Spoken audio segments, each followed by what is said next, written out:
You know, there's so much on the Shopsmith Mark 7 as far as features that we just seem to take granted of. Good example is a table saw. It has a depth of cut that's almost 30% greater than a standard contractor saw. And of course you adjust that just by simply raising or lowering the table with that great wheel found on the carriage. Of course the upper guard even tells you what depth you're at. Of course the ripping capacity, I take that for granted all the time. I'm just so used to using it. I mean, a 50-inch rip all the way up to a 103-inch rip, plus the tables themselves, you can configure any number of ways. Even set it up so you can handle full sheets of plywood like I've done for years. I mean, this is about the quickest, easiest way I know of handling that kind of material. And without a doubt, the fence, that's a beautiful fence with the features you don't get on all of them, like T-slots all the way around. It literally glides on those fence rails. It even double locks so it doesn't slip and slide on you while you're doing some kind of an operation. And of course, the piece that made Shopsmith famous first, the quick clamp safety grip miter gauge. Able to hold a piece of material with a squeeze of a trigger firmer than holding with two bare hands.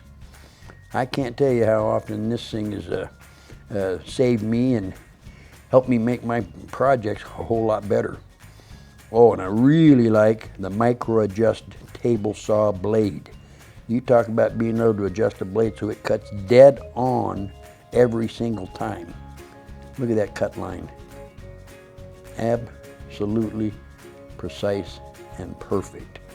Those are really important things that we just seem to take granted of. Isn't that something? I like that a lot. Of course, that's important, being able to cut perfect on a cut line when you're doing work like compound mitering. Maybe you're out there doing custom picture frames. Maybe you're doing molding around a china hutch or maybe a curio cabinet. That's precision. Of course, I always take for granted nowadays with the PowerPro how much power the thing actually has. Going through stuff like 2-inch seasoned oak without bogging down, burning, or scorching. Then there's the specialty things that the machine can do. How about doing raised panels quick and simple just by using a scrap piece of lumber, a couple of clamps, and that big wide surface that you have for a fence? Have you ever seen paneling done this way?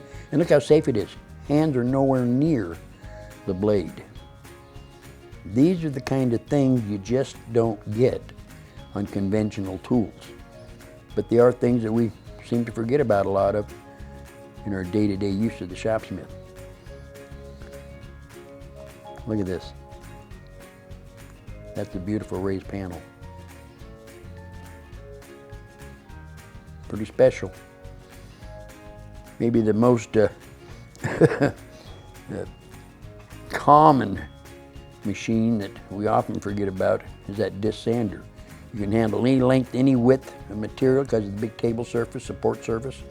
It does precision sanding right down to things like sanding to length. You got 4 table leg blanks that have to be dead on perfect. Quickest, easy way to do it, take the shortest one in that set, bring it over to your main table, use the fence as a backstop, bring the disc right up to the end of that piece, go to your depth of cut dial, dial 0, lock it. Every piece now that goes in there will be sanded to exactly, and I do mean exactly, the same length. I mean, how quick and simple is this? Now when it's time to turn those into table legs, you know they're all exactly the same length. Just as quick though, we can go from sanding wood to turning that into a beautiful metal grinding machine for sharpening knives, lathe chisels, you name it. And if you want to get into furniture and cabinet work, without a doubt, the horizontal boring machine is a real sleeper. It deals with the end and the edge of a board. Good example, you want to make a solid wood dining room tabletop. Matter of taking all your pieces, finding the good sides, marking them, then again using your rip fence as a backstop, just decide how many dowels you're actually going to use, mark their locations, rule of thumb, you want a dowel for every 6 to 8 inches of length, and then take that very first piece in that project, and by simply raising and lowering the table, you eyeball the position of that first hole. Eyeball. You're now setting up what's known as a common center line, the distance between the top of the table and the middle of the bit. Once it's locked, it can't change. Of course, you're going to put these pieces together usually with dowels.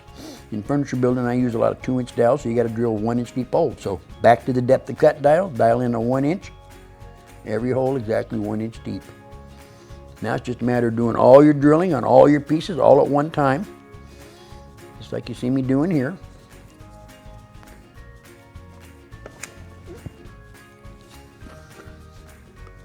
When all the drilling's done, you're going to put glue in all those dowel holes.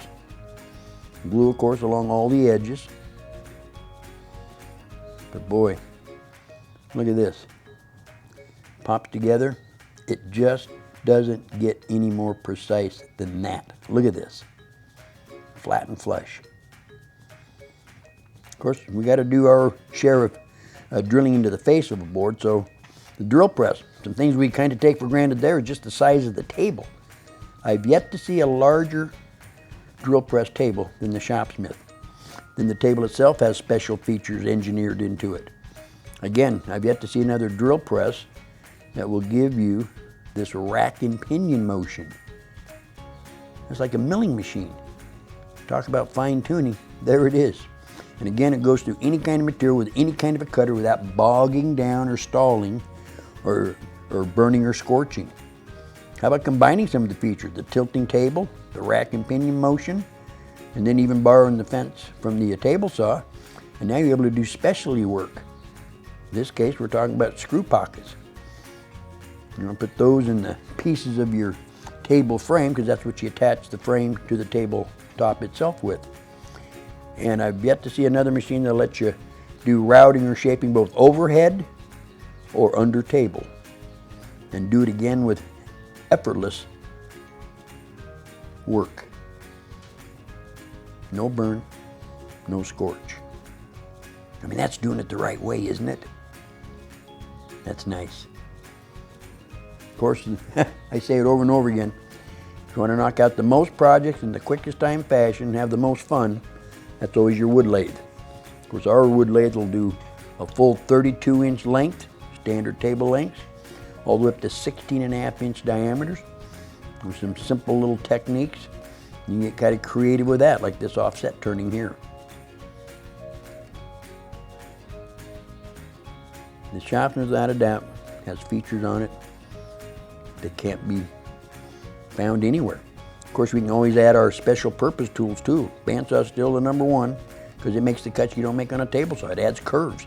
When you add curves, you add interest, you add value, and most importantly, it really adds the life to a project.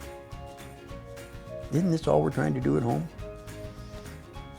I mean, you just take the little operation I showed you here today, doweling, end drilling, boring, put those pieces back together. You can see that it doesn't take very long and you're actually building real projects on a Shopsmith PowerPro.